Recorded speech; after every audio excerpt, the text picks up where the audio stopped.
हिंदू राष्ट्र बनाने की जो कोशिश हो रही है दूसरी तरफ, उसमें भी तो आप पर कुछ जिम्मेदारियां हैं, उससे क्यों नहीं जुड़े आप? भारत में कभी हिंदू राष्ट्र था न कभी बनेगा, मुझे तो लगता नहीं है। बाबा साहब ने भी कह रखा है कि ये देश के खिलाफ होगा हिंदू राष्ट्र बनना। भारत तो हमेशा से विभिन्नताओं का ही देश रहा है। मुस्लिम शासक भी आ गए, मुस्लिम शासकों ने भी हिंदू धर्म का संरक्षण किया, उन्होंने मुस्लिम राष्ट्र नहीं बनाया। मुझे बाबा साहब की स्पीच सबसे ज़्यादा अच्छी लगती है। अगर आप सच्चे देशभक्त हैं, मुझे नहीं लगता कि आप उनकी स्पीच को पढ़ने के बाद आप ये कह सकते हो कि मैं इस इंसान को पसंद नहीं करता। उनसे बड़ा देशभक्त आपको कोई नहीं लगेगा। मेरे रोंगटे खड़े हो रहे हैं ये सोचते टाइम भी। देखो, नमस्कार, तो जनता लाइव देख रहे हैं आप और मैं हूं आपके साथ पूजा। और इस वक्त हम मौजूद हैं अम्बेडकर भवन में, जहां से आज 10,000 से भी ज़्यादा लोगों ने एक साथ बौद्ध धर्म की दीक्षा ली।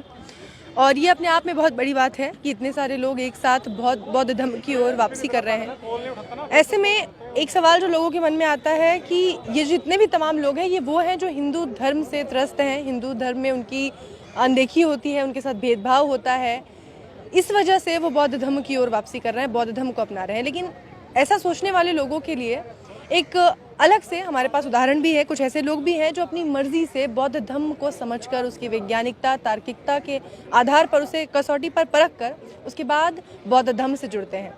मेरे साथ इस वक्त ऐसी ही एक शख्सियत है। सर, आपका नाम सबसे पहले? हरीश कुमार मेहरा।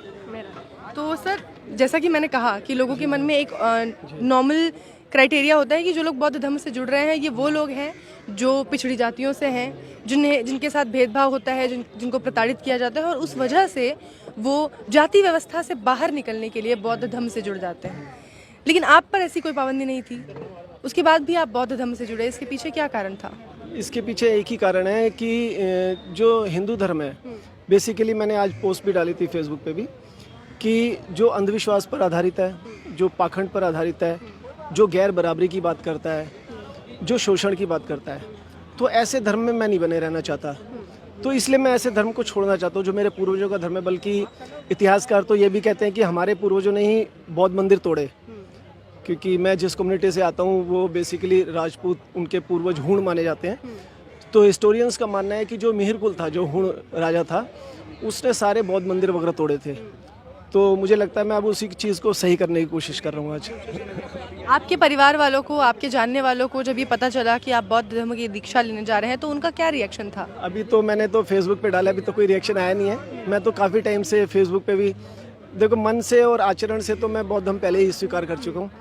हाँ, ये है कि आज आधिकारिक रूप से आज मैंने ग्रहण किया है। तो परिवार में, घर में तो जैसे मैं बात करता था बच्चों के ऊपर, तो ऐसा ही व्यवहार जाता था। बच्चों पे असर उसका यही हुआ कि बच्चे नास्तिक हो गए। धर्म को तो वो किसी को मानते नहीं है। और वाइफ भी जो थी वो लिबरल विचारों की थी, मेरे साथ रहती थी तो बातचीत करती थी, तो बहुत ज़्यादा अंधविश्वासी और पाखंड नहीं था उसमें। मगर एक यूट्यूब चैनल है, उसको क्रेडिट दूंगा, साइंस जर्नी एक यूट्यूब चैनल है। सिर्फ एक हफ्ते में मेरी वाइफ का पूरा शर्तिया इलाज हो गया। वो आस्तिक से नास्तिक बन गई, व्रत उपवास सारे छूट गए। तो अब मेरे घर में, हालांकि वो किसी धर्म को नहीं मानते, तो ये है कि नास्तिक है सब। मेरे बच्चे और मेरी वाइफ नास्तिक बन चुके हैं और मैं बौद्ध बन चुका हूँ। नास्तिक होने में और बौद्ध होने में क्या फ़र्क है सर? मैं ये चीज़ समझना चाहूँगा। तो कोई भी हो सकता है, सारे बौद्ध नास्तिक हैं, मगर सारे नास्तिक बौद्ध नहीं है। नास्तिक तो कोई भी हो सकता है, मगर नास्तिक के साथ साथ बौद्ध होने का मतलब ये है कि हम बुद्ध के जो नैतिकता का, जो उन्होंने जो पैमाना सेट किया था पंचशील का, वो मेन है। अगर आप जीवन में अगर नैतिकता का पालन नहीं करते, सदाचार का अच्छा शील नहीं है आपका, तो समाज फिर तरक्की नहीं कर सकता। समाज में फिर जो है बुराइयां ही आएंगी, समाज बुराई की तरफ जाएगा। तो सबसे पहले अगर आपको समाज को एक अच्छे रास्ते पे ले जाना है, तो आपको पंचशील के रास्ते पे चलना पड़ेगा। तो वो जो पंचशील का रास्ता है, वो मेरे ख्याल से बुद्ध के धर्म की सबसे बड़ी पहचान है। दूसरी बात, प्रज्ञा, शील और करुणा। मेरे ख्याल से दुनिया की जितनी विचारधाराएं हैं, चाहे राजनीतिक विचारधारा हो, मार्क्स की हो, पूंजीवाद की हो, चाहे बाकी धर्मों की किसी भी दर्शन की विचारधारा हो, प्रज्ञा, शील और करुणा, ये तीन चीज़ें किसी में भी नहीं है। कुछ धर्मों की बात, मैं सभी धर्मों के अभी आलोचना नहीं करना चाहता, मगर आप देखेंगे कि प्रज्ञा किसी में नहीं है। प्रज्ञा का मतलब है वैज्ञानिक सोच, जो बुद्ध कहते थे। वैज्ञानिक सोच किसी में भी नहीं है। वो आपको अच्छा इंसान तो बना सकते हैं, मगर आपको वैज्ञानिक सोच नहीं दे सकते। आपको वो मंदबुद्धि ही बनाएंगे। मगर बुद्ध के धम्मों में जो है प्रज्ञा भी है, वैज्ञानिक सोच भी है, शील भी है, अच्छा आचरण भी है, करुणा भी है, दूसरों के प्रति जो करुणा का भाव है, जो समाजवाद की अवधारणा भी निकलती है वो करुणा के भाव से निकलती है। तो मेरे ख्याल से दुनिया की कोई ऐसी विचारधारा नहीं है, जैसे मार्क्सवाद की भी बात करते हैं तो उसमें नैतिकता नहीं है, उसमें शील नहीं है। डॉक्टर अम्बेडकर ने भी उसी को पॉइंट आउट किया था अपने बुद्ध और कार्ल मार्क्स में कि उसमें नैतिकता नहीं है। तो बुद्ध के धम्म में सब कुछ है। आपने कहा कि आप जिस बिरादरी से आते हैं, राजपूत समाज से आप आते हैं, उन आपको कहीं ना कहीं ये लगा कि आपके पूर्वजों ने जो गलतियां की उसको सुधारने का आपको एक मौका मिला, आप बौद्ध धर्म से जुड़े। हिंदू राष्ट्र बनाने की जो कोशिश हो रही है दूसरी तरफ, उसमें भी तो आप पर कुछ जिम्मेदारियां हैं, उससे क्यों नहीं जुड़े आप? हिंदू राष्ट्र तो इस देश की जो मूल अवधारणा है उसी के खिलाफ है। भारत में कभी हिंदू राष्ट्र था न कभी बनेगा, मुझे तो लगता नहीं है। बाबा साहब ने भी कह रखा है कि ये देश के खिलाफ होगा हिंदू राष्ट्र बनना। भारत तो हमेशा से विभिन्नताओं का ही देश रहा है। मुस्लिम शासक भी आ गए, मुस्लिम शासकों ने भी हिंदू धर्म का संरक्षण किया, उन्होंने मुस्लिम राष्ट्र नहीं बनाया, उन्होंने भी सबको इजाज़त दी, सभी धर्मों की। बौद्ध राजा हुए, हिंदू राजा हुए, उन्होंने सभी धर्मों को इजाज़त दी। किसी एक पर्टिकुलर धर्म का राष्ट्र की कल्पना आज तक भारत के इतिहास में तो है नहीं और ना आगे होगी। लेकिन अब तो लोगों का कहना है कि 2024 तक आने वाले कुछ समय में जो भारत है वो हिंदू राष्ट्र बन जाएगा। कुछ लोग तो ये भी कहते हैं कि हिंदू राष्ट्र बन चुका है, बस उसकी घोषणा भर बाकी रह गई है। वो ऐसा चाहते हैं मगर उनकी चाहत कभी पूरी नहीं होगी। अब जनसंख्या की दृष्टि से देखें तो ज़्यादातर हिंदू ही हैं, सेना में भी ज़्यादा हिंदू हैं, पुलिस में भी, जुडिशरी में भी, ब्यूरोक्रेसी में भी और पॉलिटिक्स में भी सारे हिंदू हैं।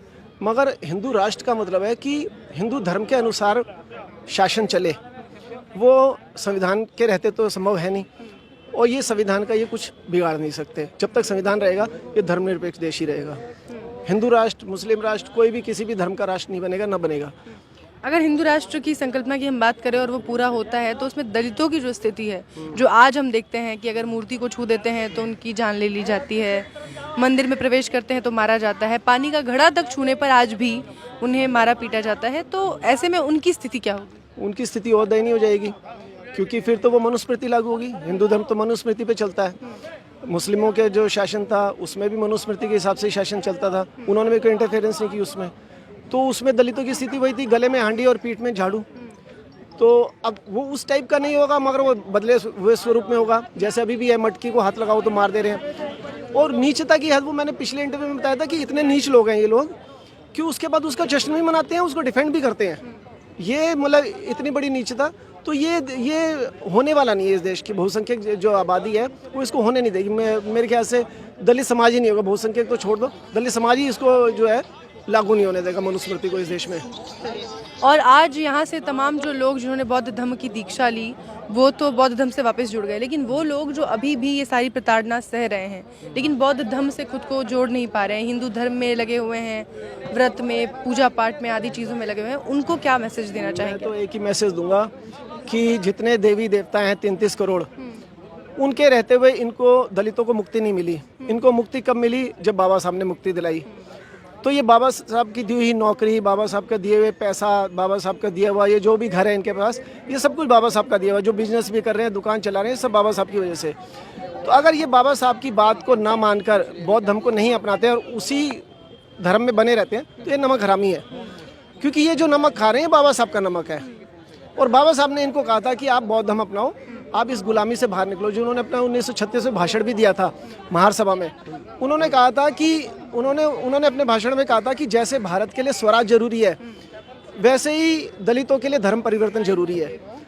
और 1956 में उन्होंने उसका विकल्प भी दे दिया धर्म परिवर्तन में कि वो कौन सा धर्म होना चाहिए था, जो दुनिया का सबसे शांति का मैसेज देने वाला, समता का, मैत्री का, भाईचारे का, प्रज्ञाशील, करुणा का मैसेज देने वाला जो धर्म है, उस धर्म को उन्होंने स्वीकार किया और अपने समाज को उस धर्म को दिया जो सबसे बेस्ट है। तो अगर वो बाबा साहब की बात को नहीं मानते और शोषण अपना करवाने के लिए तैयार हैं तो उनसे ज़्यादा नीच लोग कोई नहीं हो सकता, उनसे ज़्यादा नमक हराम कोई नहीं हो सकता। वो नमक हराम है। सर, दलित समाज में या पिछड़े समाज के लोग अगर बाबा साहब की बात करें, उनके विषय में पढ़े, उनके विचारों से इस तरह से प्रभावित हो तो समझ में आता है, क्योंकि उनके लिए जैसा कि आपने कहा कि बाबा साहब ने उन्हें मुक्ति का मार्ग दिखाया, उनके लिए मुक्ति दाता की तरह वो आए। लेकिन एक जनरल कैटेगरी की अगर हम बात करें, अगर उससे निकलकर एक व्यक्ति, आप जैसा एक व्यक्ति बाबा साहेब को इस हद तक जाने, समझे, उनके विचारों से इतना प्रभावित हो, इसके पीछे क्या कारण होगी? क्योंकि जो हमारा बुक है, जो हमारे सिलेबस है, उसमें तो बाबा साहेब के बारे में, उनके इंट्रोडक्शन और ये कि उन्होंने संविधान में वो प्रारूप समिति के अध्यक्ष थे, इससे ज़्यादा कहीं और कुछ नहीं लिखा मिला हमें आज तक। एक तो मैं श्रेय दूंगा जो मेरे दोस्त हैं, मेरे पार्टनर हैं वकालत में भी, राजेंद्र पाल गौतम जो मिनिस्टर हैं, जो संरक्षक हैं मिशन जय भीम के, उनको क्रेडिट जाता है क्योंकि वो हम दोनों साथ में पार्टनरशिप में ही वकालत करते हैं। तो उनके साथ रह के हो सकता है वो धीरे धीरे दिमाग में बात आती है। फिर मैं बाबा साहब को पढ़ने लगा, तो बाबा साहब की कुछ किताबें पढ़ी मैंने, तो फिर उसमें जाना कि इनसे ज़्यादा इंटेलिजेंट आदमी तो कोई नहीं है।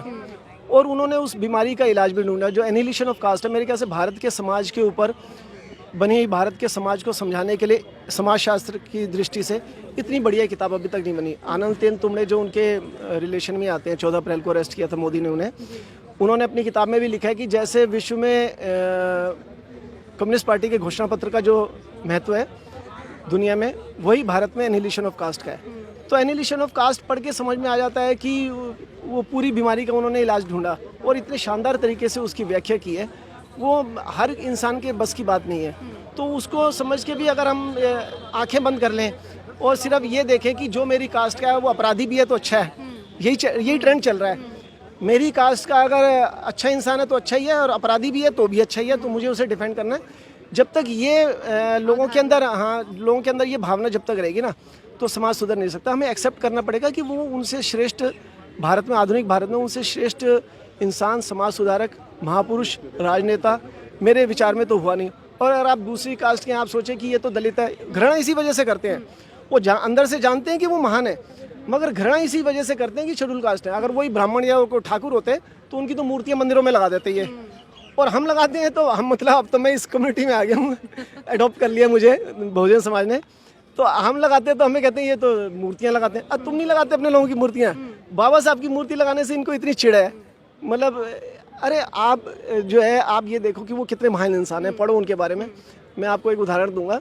आपने कहा ना कि आप जैसे मानते हो, तो मंत्री जी के घर पे एक IPS ऑफिसर आए हुए थे, तो फैमिली रिलेशन ही है। तो वो बता रहे थे कि एक IAS ऑफिसर के ऑफिस में गया, तिवारी थे वो, तो उन्होंने बहुत बड़ी बाबा साहब की मूर्ति लगा रखी। तो उन्होंने कहा, मैंने उनसे पूछा भाई ये सब कैसे? कहते यार मैंने तो पढ़ लिया उनको, तो मैं तो जान गया, जो पढ़ते नहीं है उन्हें पता ही नहीं है, ये है। मगर मैं बता रहा हूँ कि ये भी ईमानदारी की बात है, पढ़ने के बावजूद भी वो गालियाँ ही देंगे। ज़्यादातर 99% जो लोग हैं वो गालियाँ ही देंगे। तो उनको सुधारने की जरूरत नहीं, सुधारने की जरूरत उनको है जिनके ऊपर लात पड़ रही है, जिनका शोषण हो रहा है, जिनका इस व्यवस्था की वजह से इंसान को इंसान होने का दर्जा नहीं मिल रहा, तो उनको सुधरने की जरूरत है। वो सुधरे हुए हैं, वो कमा रहे हैं, सब कुछ खा रहे हैं, सत्ता भी उनके हाथ में है, तो सुधारना दलित समाज को है। सर, एक आखिरी सवाल कि जब कोई व्यक्ति गांधी के विचारों को पढ़ता है, गांधीवादी कहलाता है, तो उससे उसके कैरेक्टर को जज नहीं किया जाता या उसके बैकग्राउंड को जज नहीं किया जाता। उसके विचार हैं पर्सनली, अगर वो गांधी को मानता है, उनके विचारों से प्रभावित है, कोई दिक्कत नहीं है। लेकिन एक व्यक्ति अगर जय भीम कहता है और वो बाबा साहेब के बारे में बात करता है, उनकी फोटो लगाता है, तो उसे अम्बेडकराइट कहा जाता है। और उसके नहीं, उसको गालियाँ देंगे, गालियाँ दी, जातिवादी है। अम्बेडकराइट कहना तो एक, चलो एक विचारधारा से आप उसको वो कर रहे हो, उसको गालियाँ दी जाएंगी कि तू जातिवादी है। अब गांधी की फोटो लगा लो, मार्क्स की फोटो लगा लो, या किसी भी इनके महापुरुषों की फोटो लगा लो, तो वो जातिवादी नहीं होंगे। आप जैसे अम्बेडकर की बात करने लगोगे आप जातिवादी बन जाते हो। सवाल यही है सर कि ये जो भेदभाव है विचारों में, ये क्यों? ये भेदभाव इसलिए कि ये इनकी जो है, अब मैं ज़्यादा कठोर शब्दों का प्रयोग नहीं करना चाहता, ये नीच लोग ही हैं। असल में कोई आदमी अगर अच्छा है, आपकी नज़र में वो कास्ट खराब है, अगर उसमें से कोई एक आदमी महान बन गया, तो आपको तो उसको रेस्पेक्ट करनी चाहिए। आपने ये बता दो कि बाबा साहब ने कब कौन सी अपनी किताब में, किसी भाषण में कौन सी गलत बात कही हो। मैंने अभी तक नहीं पढ़ी। मैंने जितनी स्पीच पढ़ी है उनकी, कॉन्स्टिट्यूशन असेंबली में जो लास्ट स्पीच थी, उर्मिलेश जी आए थे हमारे प्रोग्राम में, लॉयर्स फॉर डेमोक्रेसी के प्रोग्राम में, तो उन्होंने कहा था कि मैंने, कई लोग कहते हैं कि नेहरू की स्पीच जो है कॉन्स्टिट्यूशन असेंबली में जो है वो सबसे बढ़िया थी, मगर मुझे बाबा साहब की स्पीच सबसे ज़्यादा अच्छी लगती है। अगर आप सच्चे देशभक्त हैं, मुझे नहीं लगता कि आप उनकी स्पीच को पढ़ने के बाद आप ये कह सकते हो कि मैं इस इंसान को पसंद नहीं करता। उनसे बड़ा देशभक्त आपको कोई नहीं लगेगा। मेरे रोंगटे खड़े हो रहे हैं ये सोचते टाइम भी, देखो अगर आप उस स्पीच को पढ़ लोगे तो। ये तो अंदर की भावना की बात है ना। अगर आपने ये मान के चलो, नस्लवादी लोग क्या होते हैं, जो मैंने पहले भी स्पीच में आपको बताया था कि नस्लवादी लोग वो होते हैं जो दूसरे नस्ल से ही घृणा करते हैं। वो अच्छा बुरा नहीं देखेंगे, वो ये देखेंगे किस नस्ल का है। तो अब वो बाबा साहब की नस्ल देखते हैं, उनकी योग्यता देखते नहीं है वो। अब वो योग्यता नहीं देखेंगे, नस्ल देखेंगे तो वो गालियाँ ही देंगे। अगर आप निरपेक्ष भाव से देखो, निष्पक्ष होकर देखोगे तो आप तो सल्यूट करोगे बाबा साहब को। तो यही फ़र्क है, नज़र का फ़र्क है, नस्लवादी सोच है। अगर आपके अंदर नस्लवादी सोच है तो आप बाबा साहब को गाली दोगे। अगर आप नस्लवादी नहीं हो, निष्पक्ष होकर सोच रहे हो, तो आप बाबा साहब को सल्यूट करोगे। चलिए, बहुत शुक्रिया सर, और many congratulations to you. Thank you.